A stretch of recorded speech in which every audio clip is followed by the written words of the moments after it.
क्या आपने कभी सोचा है कि जीवन में सच्चा ज्ञान क्यों नहीं आता? हम किताबें पढ़ते हैं, प्रवचन सुनते हैं, मंदिर जाते हैं, फिर भी भीतर खालीपन ही क्यों रहता है? इस विषय को लेकर ओशो कहते हैं कि ज्ञान पाने के लिए सबसे पहले अज्ञान को मिटाना पड़ता है और खाली हुए बिना कुछ भी प्राप्त नहीं हो सकता। अब यहाँ इस बात को समझाने के लिए ओशो रजनीश एक कहानी सुनाते हैं कि मनुष्य को सत्य, ध्यान और ज्ञान की प्राप्ति तभी हो सकती है जब वह खुद अपने अंदर के असत्य, अंधकार और अज्ञानता को खाली ना कर दे। तो मित्रों, कहानी शुरू करते हैं, लेकिन आपने अभी तक सब्सक्राइब नहीं किया है तो सब्सक्राइब जरूर कर लें। तो चलिए कहानी शुरू करते हैं कि एक दिन एक राजा, जिसने कि संसार के हर सुख का स्वाद चख लिया था, धन, दौलत, माया, मोह और सांसारिक जीवन, किंतु फिर भी वह अधूरा था और वह सत्य की खोज में निकल पड़ा। उसे किसी व्यक्ति ने बताया कि वन में एक ज्ञानी संत रहते हैं जो जीवन का रहस्य बता सकते हैं। तो राजा दौड़ा दौड़ा चला जाता है और उसने मन ही मन सोचा कि अब मुझे सबका उत्तर मिल जाएगा। वह संत के पास पहुंचा, सिर झुकाया और बोला, महाराज, मुझे ज्ञान चाहिए, मुझे बताइए कि सत्य क्या है।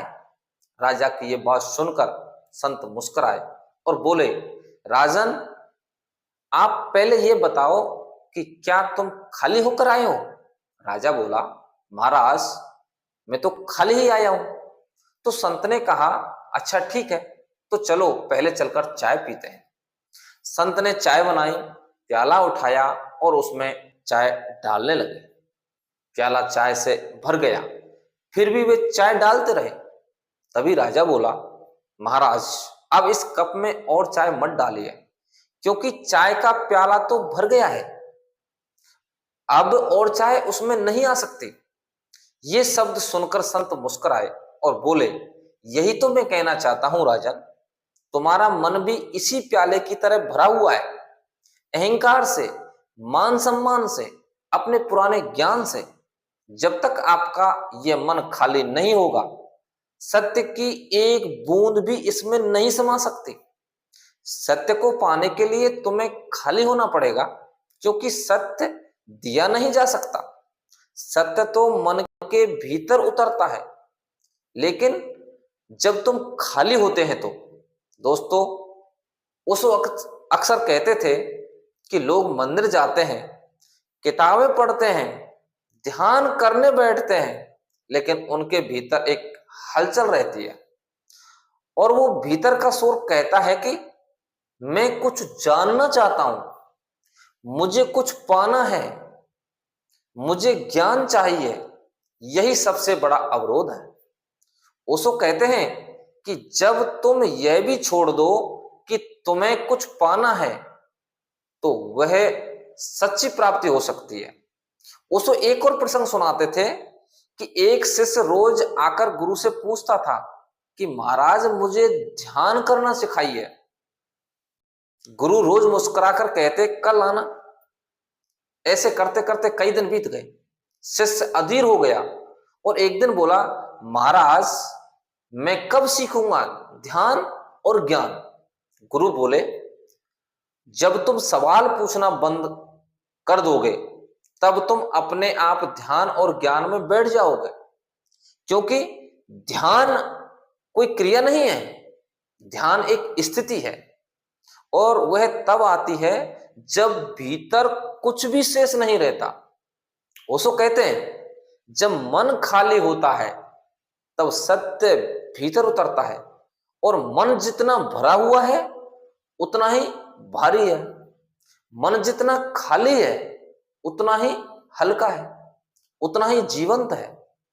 राजा जब उस संत के आश्रम से लौटा तो उसके भीतर कुछ बदल गया था। वह अब किताबों में नहीं खोज रहा था और ना ही किसी गुरु से सवाल पूछ रहा था। वह बस मौन बैठता था। हर दिन, हर सुबह अब धीरे धीरे उसका मन शांत हुआ, विचार रुक गए। तभी एक दिन वह संत उसके पास आया और बोला, अब बता राजन, तूने सत्य पाया?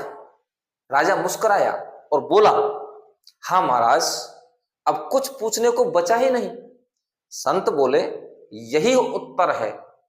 संत कहते हैं, सत्य कोई वस्तु नहीं है जो दी जा सके, यह तो मौन की अवस्था है। ये तब आती है जब तुम्हारा मन पूरी तरह खाली होता है। खाली हो जाओ, क्योंकि जो खाली है वही भर सकता है। मित्रों, जीवन में ज्ञान पाने से पहले खुद को खाली करना सीखो। अपनी मान्यताओं, अपने अहंकार, अपनी दौड़ को थोड़ी देर के लिए छोड़ दो और बस शांत हो जाओ, मौन में उतर जाओ। तभी तुम जान पाओगे कि सत्य कभी बाहर नहीं था, वह तो हमेशा तुम्हारे भीतर ही था।